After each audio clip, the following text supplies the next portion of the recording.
c'est aussi le langage de la jeunesse, avec les logiciels libres, les systèmes d'échange. Lorsqu'on parle de gratuité, il s'agit bien sûr toujours d'une gratuité construite. C'est-à-dire que la gratuité a toujours un coût. Gratuité construite économiquement, ce qui dédramatise la question de la fiscalité. Gratuité construite culturellement. Il n'y a pas de société marchande sans une culture de marché. Il n'y aura pas de société de la gratuité sans une culture de la gratuité. Et puis, gratuité construite politiquement. Moi, j'aime bien ces maires qui interpellent la population et qui disent, compte tenu des moyens limités qui sont les nôtres, est-ce que vous préférez qu'on maintienne la gratuité du stationnement pour les voitures ou qu'on adopte, par exemple, la gratuité de l'eau vitale? Lorsque nous avons réuni, il y a maintenant 5 ans, le premier forum national de la gratuité, nous avons été époustouflés par la richesse des expérimentations. Dans un certain nombre de villes, on commence par la gratuité de l'eau vitale. 3 litres d'eau gratuits par jour et gratuité des abonnements. Ailleurs, c'est la gratuité, comme en Aubagne, des transports en commun urbains. Ailleurs encore, c'est la gratuité des services culturels, ou la gratuité de la collecte et du traitement des ordures ménagères, ou encore, comme en Montsartou, la gratuité des services funéraires. Ça, j'aime bien la gratuité des services funéraires, parce que regardons comment cette société capitaliste a dû évacuer la mort pour pouvoir se constituer. Et penser la gratuité des services funéraires, c'est peut-être dire que si nous sommes égaux devant la mort, il y a peut-être plus de chances d'apprendre à l'être dans la vie également. Pour moi, cette question de la gratuité, ce n'est pas une question secondaire. Je suis convaincu que la gratuité, c'est un des éléments essentiels de la refondation d'un grand projet émancipateur pour la France du XXIe siècle, mais ce n'est pas seulement un débat franco-français. Lorsqu'on regarde ce qui se passe aujourd'hui dans les luttes en Amérique du Sud, en Afrique, en Asie, cette question de la gratuité du service public, de la gratuité de l'accès aux biens communs, est aussi une question particulièrement présente. Lorsque on parle de gratuité, on oppose souvent 2 formes de gratuité. Moi, je suis toujours horrifié au moment de chaque élection d'entendre un certain nombre de personnes dites de gauche dire « Nous, la gratuité, on la veut bien, mais pour les chômeurs. La gratuité pour les naufragés du système. » Il y a en fait 2 conceptions de la gratuité. Il y a cette gratuité d'accompagnement du système. La gratuité pour ceux qui sont tombés. Mais cette gratuité-là, elle ne va jamais déjà sans condescendance. Est-ce que vous êtes un pauvre méritant? Et elle ne va jamais sans flicage. Est-ce que vous êtes un vrai demandeur d'emploi ou un salaud de feignant? Et puis il y a une deuxième conception de la gratuité, qui est une gratuité d'émancipation. Ce qui est beau avec l'école publique, c'est qu'on ne demande pas aux gamins s'il est gosse de riches ou gosse de pauvres. Il est admis en tant qu'enfant. Et pourquoi ce qui est vrai pour l'école ne pourrait pas l'être pour, allez, au moins 4 autres grands piliers qui nous permettent d'exister? La santé, le logement, mais aussi, pourquoi pas, l'alimentation et l'énergie. Question de l'alimentation. Le mensuel de la Confédération paysanne, Campagne solidaire, a consacré son numéro de cet été à l'aide alimentaire. Vous savez que l'Europe vient de couper dans les budgets de l'aide alimentaire. Alors entre nous, l'aide alimentaire, on n'aime pas trop. C'est une réponse d'urgence, mais on sait en même temps que ça permet aux grandes firmes de se payer une moralité à bas coût. Et puis ce qu'on trouve dans l'aide alimentaire, c'est le type de produit issu de l'industrie agroalimentaire qu'on n'aime pas trop. Donc la question qu'on s'est posée, imaginons plutôt que de considérer que l'alimentation des milieux populaires, ça soit une charge, ça soit un levier pour transformer la société. Imaginons qu'on veuille rendre gratuit l'alimentation de 60 millions de Français. Combien ça coûterait? On a pris les chiffres officiels, c'est 4,2 fois le budget de l'armée. Alors oui, c'est beaucoup, mais entre rien de gratuit et le tout gratuit, il y a un sacré chemin. Et c'est ce chemin-là qu'on propose d'emprunter. Moi, je fais partie de ceux qui pensent que la gratuité du service public, c'est pas du misérabilisme, c'est pas de l'assistanat. Le service public, c'est un autre fonctionnement de la société. C'est une autre conception de la société. Et je dirais que la gratuité, c'est bon socialement, c'est bon écologiquement, et c'est bon sur le plan politique et anthropologique. Alors c'est bon socialement, pourquoi? Parce qu'il faut tirer le bilan, puisqu'on va bientôt fêter les 70 ans du programme du Conseil national de la résistance, les jours heureux. Et on sait que le principe de sécurité sociale qui a été adopté à ce moment-là est un principe qui a été conquis, mais qui aujourd'hui, dans le rapport de force, tend à s'essouffler. Je vous prends simplement quelques chiffres.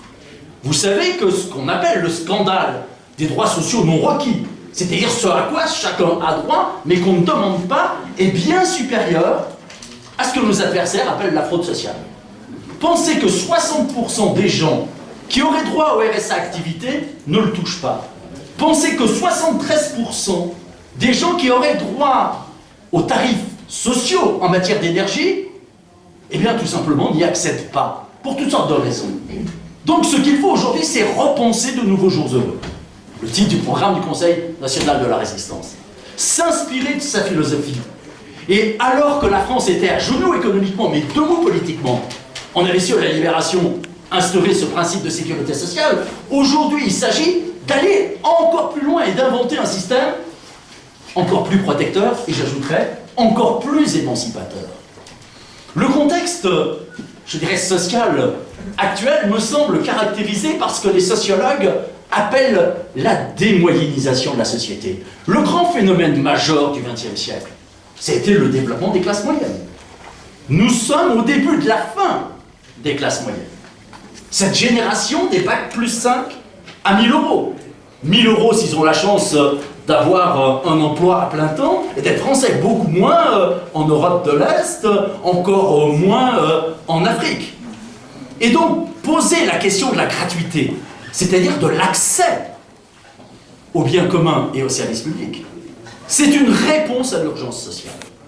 C'est une façon de dire que oui, nous avons, est aussi une réponse à l'urgence politique. Quand je parle d'urgence politique, c'est de dire que si effectivement nous ne sommes pas capables, dans les prochaines années, et pas seulement en France, à l'échelle mondiale, d'avoir un vrai projet émancipateur, on voit aujourd'hui se développer partout en Europe l'extrême droite. L'extrême droite fait partout entre 15 et 27%. Donc il faut que nous ayons cette capacité à donner envie, à susciter le désir. Il faut que nous apprenions, en faisant de la politique, à passer des passions tristes aux passions joyeuses. Et passer aux passions joyeuses, donner envie, c'est pas seulement la question de la gratuité, mais la gratuité en fait partie. Parce qu'à ce moment-là, oui, nous avons quelque chose à apporter aux gens. Puis je dirais que on lutte toujours dans les conditions du système. Mais il faut se débrouiller pour faire des pas de côté par rapport au système. Et moi j'aime beaucoup le titre de cet atelier, communisme et gratuité. Et la gratuité, ce sont des petits bouts de communisme que l'on peut déjà réaliser dans notre société. Et je dirais que contrairement à ce que voudraient nous faire croire nos adversaires, les valeurs qui nous sont chères, les réalisations qui nous sont chères, comme le service public, les biens communs et la gratuité n'ont pas disparu. Ce qu'il faut, c'est déjà prendre conscience de la richesse des expérimentations. Ce qu'il faut, c'est les mutualiser et apprendre à aller plus loin. Galil dira pour Aubagne, mais c'est vrai dans toutes les villes. Je peux vous assurer que quand on commence, et peu importe par quoi on commence d'ailleurs, l'eau vitale, les transports, la collecte des ordures ménagères, les services culturels, quand on commence par la gratuité, on y prend goût. C'est-à-dire très vite, on en fait effectivement un des axes essentiels du projet politique. Et puis, réponse à l'urgence politique. Je peux vous assurer, pour depuis maintenant plus de 10 ans, je dirais, parcourir la France sur ces questions de gratuité, que chaque fois que des villes s'emparent de cette question-là et posent la question à la population, est-ce que vous souhaitez que ça soit gratuit ou pas, on remplit les salles. C'est-à-dire qu'on part de l'ordinaire, du vécu, du quotidien des gens. C'est une façon de faire de la politique qui répond au désir d'émancipation, à ce qu'on pourrait appeler l'autogestion, la démocratie directe, la démocratie participative. Ça ne veut pas dire que c'est gagné d'avance. J'ai en mémoire une ville qui avait interpellé la population. Voulez-vous la gratuité de la restauration scolaire? Il n'y a jamais eu autant de monde. Hein. Là où d'habitude il y avait 60 personnes dans les réunions organisées par la ville, il y en avait 500. Et si on avait organisé immédiatement un référendum d'initiative populaire, ça n'aurait pas été la gratuité qui l'aurait emporté. Eh bien, je dirais que c'est le droit des gens de se tromper. Et c'est notre devoir de continuer à dire qu'ils se trompent et que le bon combat, c'est celui-là. Je disais donc que la gratuité, c'est une réponse à l'urgence sociale, c'est une réponse à l'urgence politique, ça nous met à la hauteur du capital, ça nous met à la hauteur de l'extrême droite. Mais c'est aussi une réponse à l'urgence écolo, environnementale. C'est d'autant plus vrai dans cette société où il va falloir en finir avec le toujours plus, que nous avons besoin de gratuité. Parce que ce qu'il s'agit de prôner, ce n'est pas la gratuité de n'importe quoi. Il faut absolument mettre aussi au cœur de nos revendications, mais alors cette fois c'est plus au niveau national que local, cette idée d'un bouclier énergétique.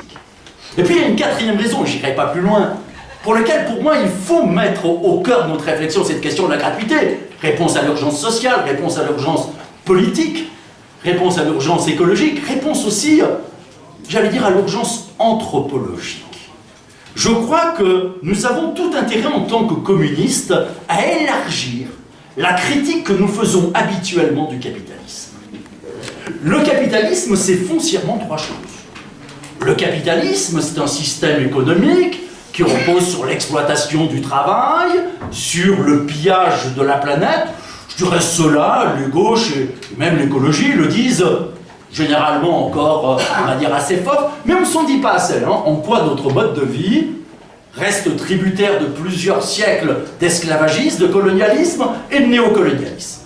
Mais le capitalisme, ce n'est pas seulement l'extorsion de la plus-value. Le capitalisme, c'est une deuxième chose. Le capitalisme, c'est aussi l'imposition d'un mode de vie particulier, d'un style de vie particulier, avec des produits spécifiques. Et là, il faut le reconnaître, que les différentes familles des gauches et de l'écologie ont largement perdu cette critique des modes de vie capitalistes. Deux exemples. Je me suis penché, avant de venir, dans les rapports au congrès confédéraux de la CGT. 1963, congrès confédéral. Benoît Frachon nous dit, si nous acceptons la civilisation de la voiture, nous aurons le mode de vie américain qui va avec. Imaginons aujourd'hui un dirigeant syndicaliste tenir ce type de propos, il passerait pour un foldingue. Je veux dire, c'est la preuve qu'il y a beaucoup de ketchup qui a coulé dans nos têtes. Mais, regardons aussi comment, jusque dans les années 80, nous avions en matière, par exemple, de comités d'entreprise. Dans le domaine culturel, nous avions une vraie production culturelle autonome. Et nous sommes devenus très souvent des sous-traitants de la FNAC. En matière de tourisme social, nous avions un vrai projet autonome. Et souvent aujourd'hui, nous fonctionnons de la même façon que les marchands de voyage. Toujours plus loin pour toujours moins cher. Alors, c'est pas si simple. Il y a, je pense notamment à l'association Accueil Paysan qui se développe et qui essaie de réinventer un tourisme social de proximité et qui a passé des contrats avec des gros CE comme celui d'EDF. Mais cependant, hein, on a perdu cette critique des modes de vie capitalistes. Eh bien, la gratuité, ça permet ce basculement. Et puis, le capitalisme, c'est pas non plus que cela. Si le capitalisme, c'était que de l'exploitation et l'imposition de modes de vie et de produits capitalistes, ça ferait longtemps qu'on aurait fait la révolution. Le capitalisme, c'est aussi une réponse à nos angoisses existentielles, à la peur de mourir, au sentiment de finitude. Et la réponse capitaliste, c'est le toujours plus. Toujours plus de production, toujours plus de pouvoir sur les autres ou sur la nature. Tant que nous n'arriverons pas à inventer nos propres dissolvants d'angoisse existentielle, différents de ceux du capitalisme, on n'y arrivera pas. Le droit au beau en fait partie. Mais la gratuité en fait aussi partie. C'est-à-dire que je crois que le grand combat, l'un des grands combats, en ce début du XXIe siècle, c'est véritablement de mettre au cœur de notre réflexion et de notre action cette question de la gratuité, cette question de l'émancipation. Et je dirais que ça commence à venir. Il n'y a pas à le cacher. Lorsque j'ai commencé à porter ce discours il y a 10 ans au sein du CIDEF, donc l'organisme de formation des élus communistes et républicains, je dirais qu'il y avait une petite minorité qui était favorable à la gratuité. Ce qu'on prenait à l'époque, c'était plutôt les tarifs sociaux. Eh bien, je peux vous assurer qu'en 10 ans, je ne peux pas vous donner de chiffres, mais qu'il y a eu un basculement. C'est-à-dire que cette question de la gratuité est en train de prendre de l'ampleur. Et je terminerai en disant que ce n'est pas un combat et ce n'est pas un débat franco-français. Moi, je suis même convaincu aujourd'hui que si on veut être à la hauteur de l'histoire, il faut nous mettre à l'écoute de ce qui nous vient des pays les plus pauvres et ce qui nous vient du Sud. Et se mettre à l'écoute déjà des nouveaux gros mots qui cherchent les nouveaux chemins de l'émancipation. Les Indiens d'Amérique parlent du sumak kafse, la recherche d'une vie équilibrée. En Amérique latine, en Amérique du Sud, on parle du buen vivir, du bien vivre. En Afrique, on parle, dans le cadre de la philosophie négro-africaine de l'existence, du plus vivre. En Inde, on parle de l'écologie des pauvres. Eh bien, je suis convaincu que c'est en nous mettant, non pas à l'école, mais à l'écoute, de ce qui vient des plus pauvres, mais aussi des plus pauvres de chez nous, que l'on peut effectivement s'en sortir. Cette notion de gratuité est déjà une façon de dire oui, le communisme, c'est une belle idée, mais c'est pas avant tout une idée. C'est un mouvement historique qui est déjà présent au cœur de notre société. Et il suffit souvent de pas grand-chose pour constater ces petits bouts de communisme qui existent déjà et qu'il faut absolument étoffer, défendre, mutualiser pour arriver tout simplement à donner envie, à susciter le désir. La grande question, c'est Gilles Deleuze, le philosophe Gilles Deleuze, qui disait que la grande question historique, c'est la question du désir. Seul le désir est révolutionnaire. Eh bien, la question de la gratuité, la question du bien commun, la question du service public, interfère avec la construction des communs, des collectifs. Et n'oublions pas, et je termine là-dessus, que la première richesse, et souvent même la seule richesse des milieux populaires, c'est le service public, c'est les biens communs. Et que c'est de là dont il faut partir si l'on veut avoir un projet qui soit à la hauteur des enjeux. Voilà, je vous remercie. À essayer de se dire que ce qui devait prévaloir, c'est la vie, et que la vie, il faut chercher comment est le mieux possible.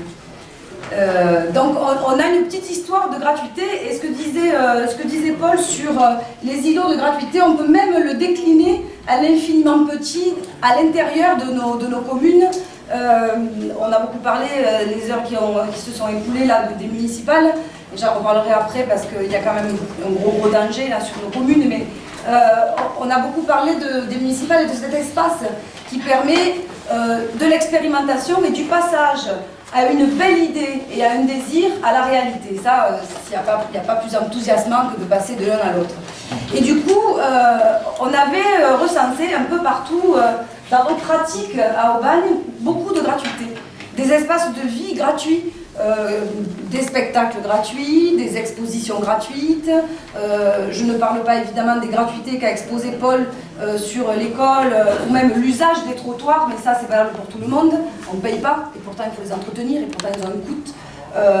On a regardé tout ça, on a vu que dans notre histoire aussi, au-delà de la gratuité de toute de la culture dans toutes ses dimensions, de l'espace public qu'on se réapproprie où on mange ensemble, on rit ensemble, on écoute de la musique ensemble, on a comme ça de la gratuité qui fait du bien, parce qu'on est bien, parce qu'on regagne du collectif et parce que du coup l'individu s'y retrouve. Et on est donc sur une petite histoire de l'émancipation par petits bouts.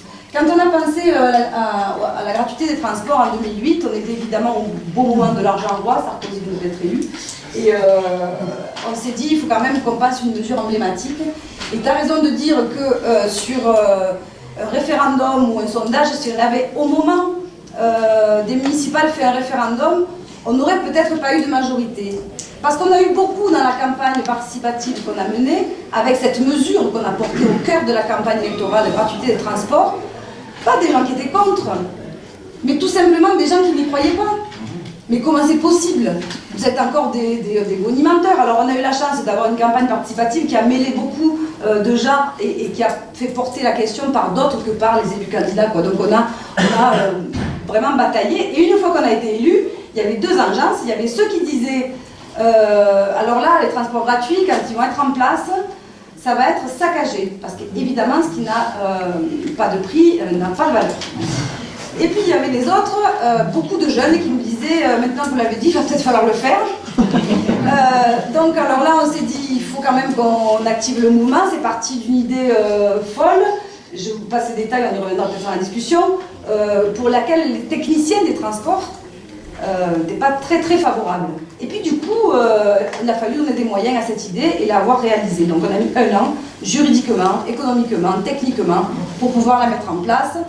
Et 1 an après, le 15 mai 2009, elle était là, installée. On a ouvert les bus, c'était écrit partout. Les gens se demandaient si ça allait être pour toujours ou si c'était juste une semaine.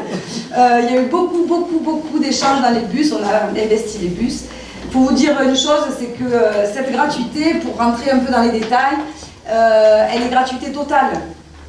Et c'est pour ça que quand Paul parlait tout à l'heure de la stigmatisation ou du flicage, lorsque on demande aux plus pauvres de fournir des papiers pour ne pas payer, lorsque la gratuité est partielle, ou lorsqu'il faut fournir des éléments pour le justificatif pour ne pas payer, ça n'existe plus. Notre slogan d'ailleurs c'est liberté, égalité, gratuité. Si vous allez à Aubagne, vous montez dans le bus, on ne vous demande rien. Vous rentrez, vous sortez. Et donc, il n'y a pas de fraude, il n'y a pas de répression. Et on ne balance pas de l'argent dans les caméras. Pour surveiller ceux qui ne payent pas.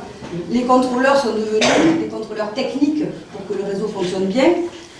Éventuellement, si difficulté il y avait d'ordre social dans les gens qui sont dans les bus, ça peut arriver, mais donc ils ont changé de rôle.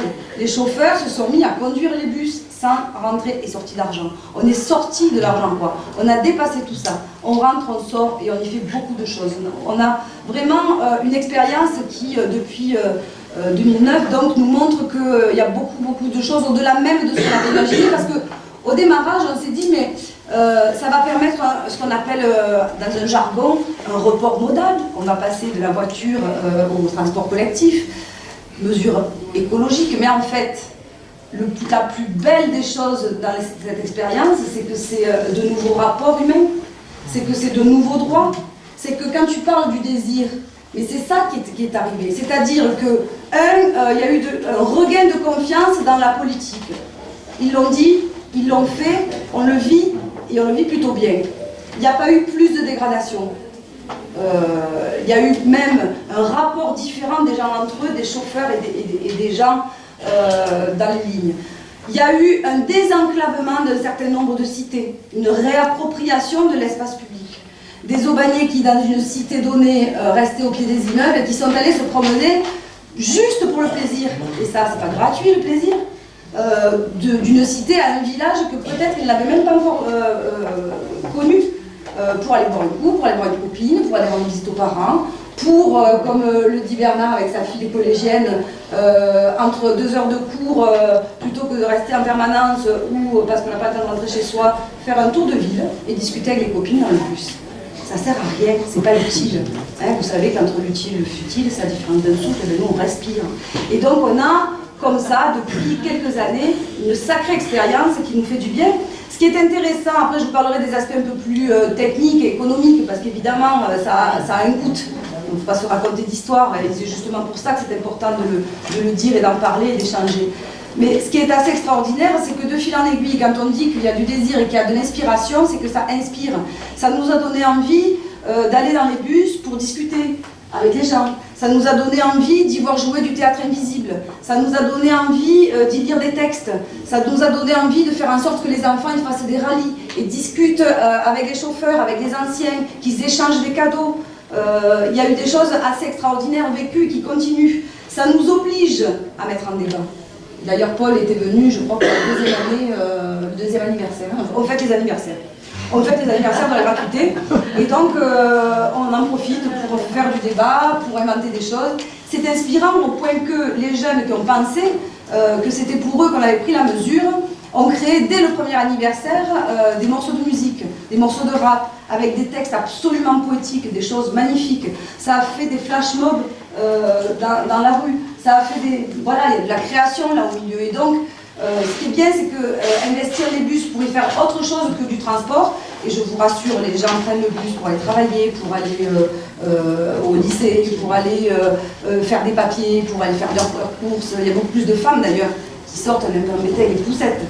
Je vous parlerai des situations qu'il faut mieux les passer parce qu'on a plus 174% de fréquentation en 3 ans, là où ça baisse partout, où au meilleur des cas, on a 2-3% d'augmentation chaque année.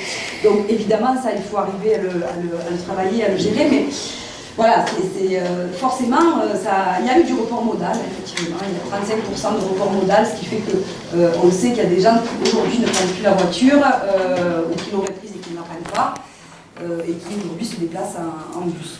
Voilà, c'est des choses assez extraordinaires. C'est intéressant du point de vue de la démocratie aussi. Je vous parlais de nouveaux droits et de réappropriation de l'espace public. C'est intéressant, c'est que ça peut nous inviter aussi à aller dans les bus pour des gens qui ont envie d'aller proposer une initiative, d'aller proposer un temps fort. On a un espace qui s'appelle Bus, lieu d'échange, où on essaye d'organiser du point de vue de la collectivité tous les temps forts qu'on veut voir se développer dans les bus. Alors pour le 8 mars, quand on a des initiatives, on invite les gens, on les fait écrire, et on leur donne rendez-vous. Lorsqu'on a d'autres initiatives, on peut aussi le faire dans les bus, ce qui fait que ça modifie des tas de rapports et ça nous a permis de réussir de belles initiatives. Et donc cette expérience-là, au-delà du droit nouveau, elle donne un écho réel à ce que disait Paul sur l'émancipation. Parce que mine de rien, la gratuité en soi, ce qui est intéressant de voir, c'est ce qu'elle permet derrière. C'est ce qu'elle génère et ce qu'on observe. Et en même temps que l'émancipation, je vous l'ai dit, je vois qu'en plus du désir et en plus des questions que sous-tend la gratuité et que Paul a développé, il y a aussi toute une question de rendre crédible dans les rapports de force idéologiques compliqués qu'on connaît aujourd'hui, de rendre crédibles des politiques qui font du bien. Le buen vivir, le bien vivir, il n'y a pas de raison qu'en France ça n'ait pas lieu et qu'on ne sente pas que c'est possible. Alors ça a été possible, j'ai pris les choses un peu à l'envers parce que il y a en France, et après les leviers on les prend où on peut et comme on peut, mais en France en l'occurrence, il existe un dispositif, une disposition remise en cause aujourd'hui par le MEDEF et on espère qu'ils ne gagneront pas.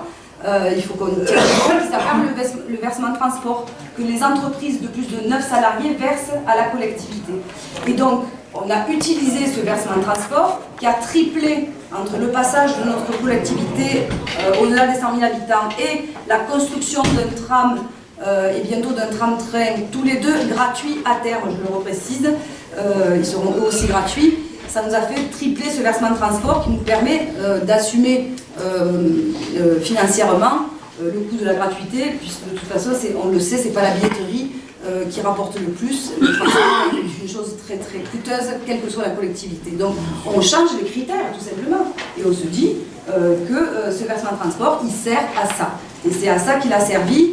Donc je vous donnais l'augmentation de la fréquentation. Ce qui est intéressant à regarder du point de vue économique, c'est que là aussi il faut qu'on change, qu'on regarde l'économie différemment. Parce qu'on réfléchit toujours dans cette société en termes de rentabilité et de profit. Or, quand on sait l'augmentation de la fréquentation que je vous ai donnée, avant la gratuité, chaque voyageur coûtait à la collectivité 4 €. Mais aujourd'hui, avec le même coût, chaque voyageur coûte à la collectivité 2 €, puisqu'il y a plus de gens qui le prennent. Sauf que dans une société qui vit seulement en termes de critères d'argent, on ne le retient pas, il faut le dire, il faut le développer, dire que du coup il y a une vraie efficacité économique. Et puis en termes d'efficacité économique, il faut aussi parler des familles.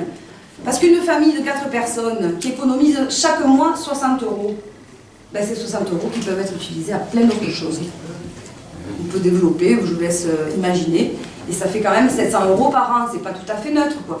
Donc en termes d'économie, il y a ça. Et puis il y a aussi le fait que quand on regarde un peu les statistiques et qu'on regarde pourquoi les gens se déplacent, s'ils se déplacent pour aller boire un coup, s'ils se déplacent pour aller faire les courses, on a une augmentation de la fréquentation du marché exceptionnelle. Et ça fait aussi fonctionner les commerçants non sédentaires, ça fait aussi fonctionner tout ça, et ça redonne au centre-ville une vivacité assez extraordinaire. Donc je crois que c'est important de le prendre. Alors je ne vais pas parler beaucoup plus longtemps, il faut qu'on puisse échanger. Ce que disait Paul sur la nécessité d'articuler, sur la nécessité de donner de la cohérence, c'est très important.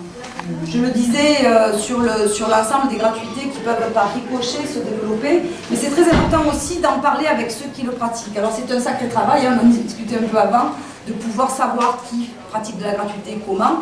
Nous, on est parti donc sur la gratuité des transports. On sait qu'il y a 20 collectivités en France qui la pratiquent. Il y en a une quarantaine en Europe. On est parti pour créer un réseau d'autorités locales qui sont en gratuité, de manière à échanger, de manière à voir comment on peut continuer à développer ça, de manière à ce que, en même temps qu'un mouvement émancipateur de la gratuité, on puisse aussi donner l'idée que, bien sûr, on n'est pas à l'échelle des États sur une question comme celle-là, mais par contre ça essaime un peu partout. C'est un des grands mérites du mouvement municipaliste qui du coup peut reprendre de la couleur et de la saveur avec des initiatives comme celle-là qui font envie, qui donnent envie, qui vraiment nous font dire mais Bétard, ça fait du bien de faire de la politique, on a besoin de continuer à en inventer. Donc voilà, on va continuer à le faire, on espère qu'on pourra le faire. Je vais conclure sur une touche qui est un peu alertante, on va dire, qui est celle de la situation dans laquelle nous nous trouvons aujourd'hui avec l'acte 3 de la décentralisation. Parce que, mais bien sûr, parce que dès que notre Premier ministre est venu il y a un an annoncer à Marseille qu'il allait avoir une métropole, nous on est à Aubagne, à 15 km de Marseille, on a une communauté d'agglos qui a donc la gratuité, je vous passe sur les politiques progressistes. La première des choses qui a été dite quand on a dit il va y avoir métropolisation, c'est on vous supprime la gratuité parce que c'est un scandale. Et donc on sait que toutes les politiques colorées, savoureuses, toutes les politiques qui se décident avec les gens, qui ne sont pas de l'uniformisation, qui ne sont pas du modelage à la sauce capitaliste, elles risquent de disparaître avec cet acte 3 de la décentralisation. Et donc, alors dans les Bouches-du-Rhône, on a de la chance, sur 119 maires, il y en avait avant l'été, on verra à la rentrée, 110 qui ne veulent pas entendre parler de cette métropole malgré la loi votée. Et donc on va tout faire pour continuer à préserver ce qu'on a fait, quitte à continuer la résistance et en inventer d'autres formes. Mais il faut faire gaffe à ça, parce que les élections municipales qui se profilent, et c'est vachement intéressant de se parler d'initiatives novatrices, parce que, je le disais tout à l'heure au démarrage, la commune c'est vraiment l'espace extraordinaire pour inventer des choses qui ne soient pas locales, mais bien universelles, à un échelon préhensible. Et donc, si on nous fait disparaître, si les communes disparaissent, et si ces élections municipales ne donnent pas la possibilité pendant un mandat d'inventer, de réinventer, même en cours de mandat, parce qu'il y a des choses qui se jouent pendant les mandats, parce qu'on discute, parce qu'on débat, parce qu'on réinvente, on risque d'être en danger. Et donc, ce que je me dis, bêtement, peut-être naïvement, mais c'est pas grave, c'est qu'il faut que ces élections municipales et notre capacité, Front de gauche et largement tous les progressistes qui ont envie d'inventer des politiques qui font du bien, c'est de se dire que ces municipales, il faut qu'on aille pointer le fait qu'elles soient un référendum contre cette métropolisation et contre ce formatage voulu par l'Europe, décidé par l'Europe depuis des années, qu'ils ont réussi à mettre en place, ce que Sarkozy n'avait pas réussi à faire d'ailleurs, et qu'il va falloir qu'on se batte là-dessus. Et je pense que, en tout cas chez nous, on est bien parti pour ça, parce que je souhaite bien du plaisir à celui ou celle qui va décider d'en finir avec la gratuité chez nous, parce que si les bus n'ont jamais été caillassés jusqu'à présent, il y a des chances que le jour où ça redevient payant, ils soient caillassés et peut-être qu'on sera au milieu.